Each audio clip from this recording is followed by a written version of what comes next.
There is a map from 1507 that showed the Pacific Ocean as its own body of water, a separate ocean before any European had ever seen it. And there's a map from 1402 made in Korea that drew Africa with surprising accuracy, including roughly 35 place names, decades before a European ship ever rounded the southern tip. These maps feel impossible, and for a long time, people assumed that meant one thing: a lost civilization, erased from history, must have left this knowledge behind. Here's the thing: that explanation is actually the boring one. Because what these maps really prove is something stranger, and it survives every fact check. Ancient cartographers were operating a global knowledge network that we completely wrote out of history. And by the end of this video, I'm going to show you the part nobody talks about. Some of the most famous forbidden knowledge maps are outright forgeries that fooled major institutions for decades. And the real twist: we have genuinely erased lands from maps, just not the ones you think. We're going through 9 maps today, and I'm saving the one that flips the entire premise on its head for last. Let's start with the 2 that feel the most impossible. The year is 1402. Korea. A group of scholars finishes a world map that will sit quietly in history for centuries. The map is called the Honil-gangni Yeokdae Gukdo Jido, the map of integrated lands and regions of historical countries and capitals, completed by Korean scholars Kwon and Yi Ho during the Joseon dynasty. We know it today as the Kangnido. And when you look at it, Africa is there, recognizable, pointed at the bottom. The continent is large and triangular, with a prominent Nile River and the distinctive Horn of East Africa. Bartolomeu Dias didn't round the Cape of Good Hope until 1488. This map was made 86 years earlier. So how? The answer isn't a lost civilization. The Kangnido exemplifies the synthesis of geographical information from multiple cultures, Chinese, Korean, and Islamic, highlighting the extensive trade and diplomatic networks of the time. It combines information from Arabic and Persian cartography, as well as earlier Chinese cartographic documents, and Africa is actually better represented than Europe on this map, which shows the influence of Arabic and Persian sources. The Indian Ocean had been a working trade highway for centuries. Islamic sailors had mapped its coastlines. Chinese fleets had sailed its waters. Korean scholars pulled all of that knowledge together into one document. There was no mystery civilization. There was a knowledge network so advanced that we forgot it existed, and that is somehow more impressive. Now, the Waldseemüller map, 1507. A German cartographer named Martin Waldseemüller prints a map that does 3 things no map had ever done before. He was the first European cartographer to imagine North and South America as separate continents, the first to create a full 360-degree view of the world that included the Pacific Ocean, and the first to use the name America to label any part of the world. The first historical records of Europeans setting eyes on the Pacific are recorded as Vasco Núñez de Balboa in 1513, 5 to 6 years after Waldseemüller made his map. So how did he draw an ocean nobody had officially seen? Waldseemüller and his colleagues had obtained a translated version of Vespucci's discoveries, and it influenced the details. But even that doesn't fully explain how he came to imagine the Pacific. That would have required further, now undocumented information, or a feat of inference unmatched by any other cartographer of his time. Bold reasoning, possibly leaked Portuguese coastal data, and a willingness to draw what logic demanded rather than what had been confirmed. That's not ancient mysticism, that's genius. And then the map vanished. It is the only known surviving copy of the 1,000 maps that are believed to have been printed. In 2003, the Library of Congress purchased the Waldseemüller map from a German prince whose family had owned it for many centuries. Every other copy is gone. One map named an entire continent, then disappeared for nearly 400 years. Keep that idea in mind, maps disappearing, because there's a version of this story where the disappearance is the whole point. I'll get there. Map number 3. The oldest world map ever found, and it's not just a map.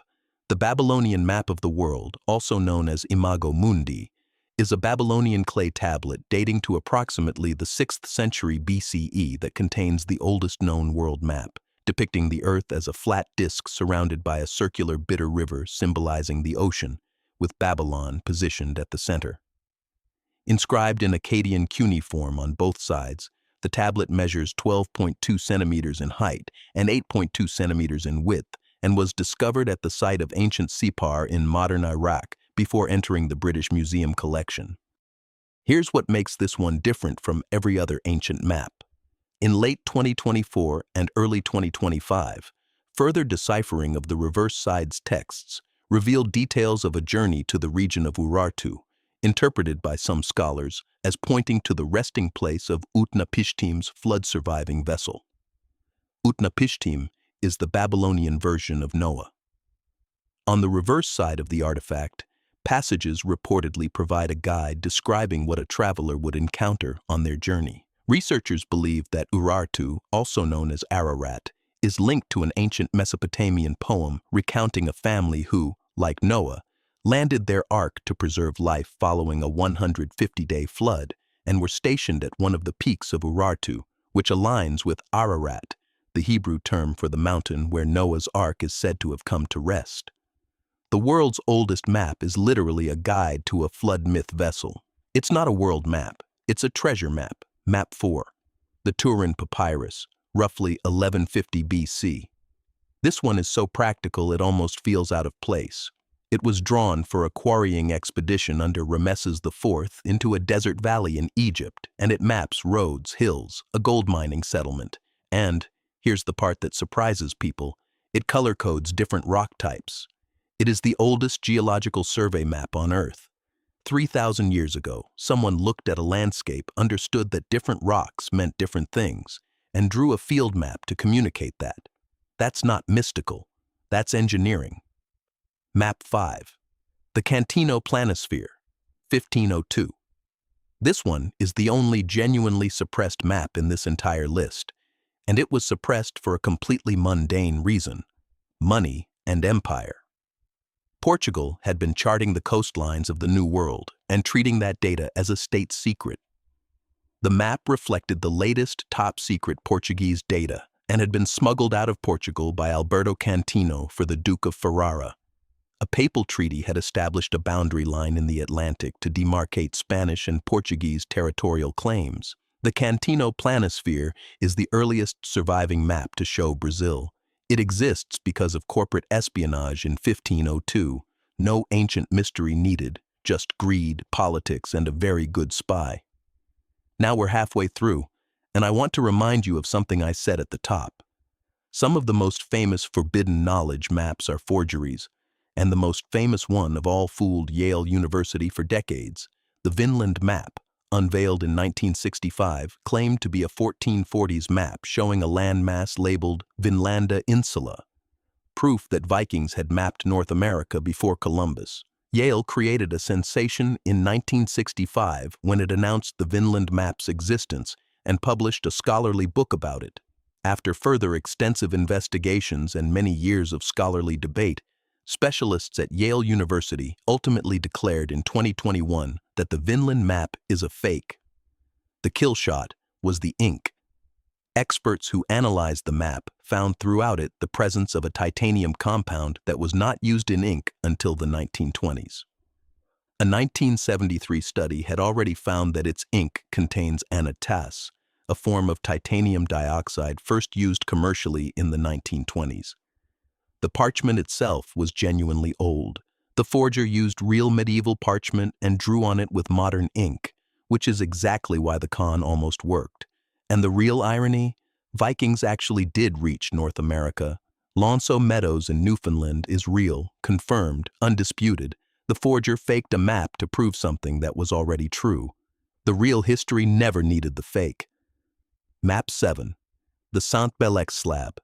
This one has a story that almost nobody knows, and it might be the most quietly remarkable object in this entire list. It's a Bronze Age stone, roughly 4,000 years old, covered in carved lines and shapes.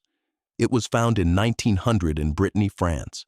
And then it was forgotten, literally stored in the cellar of a chateau for over a century, until researchers rediscovered it in 2014.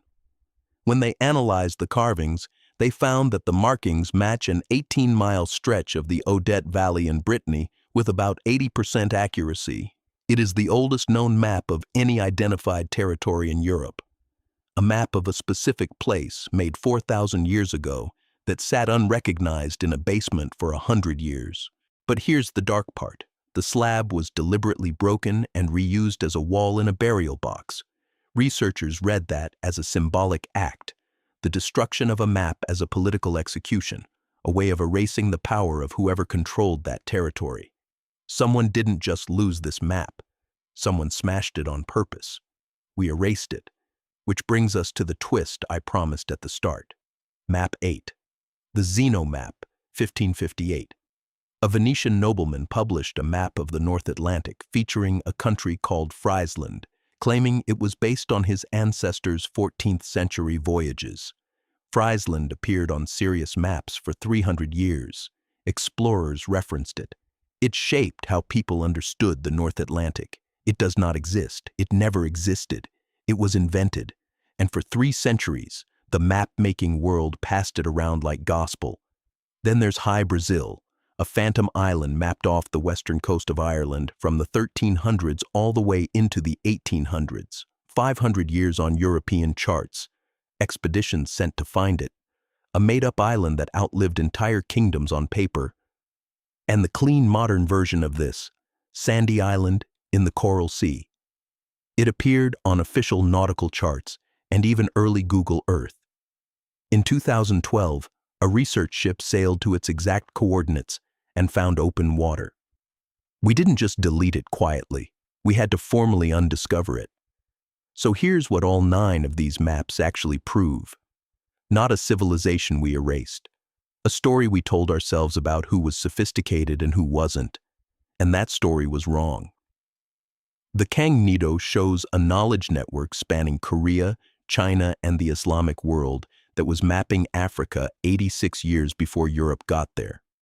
The Waldseemüller shows a cartographer reasoning his way to a correct answer before anyone confirmed it. The Babylonian tablet shows the world's oldest map doubling as directions to a flood myth.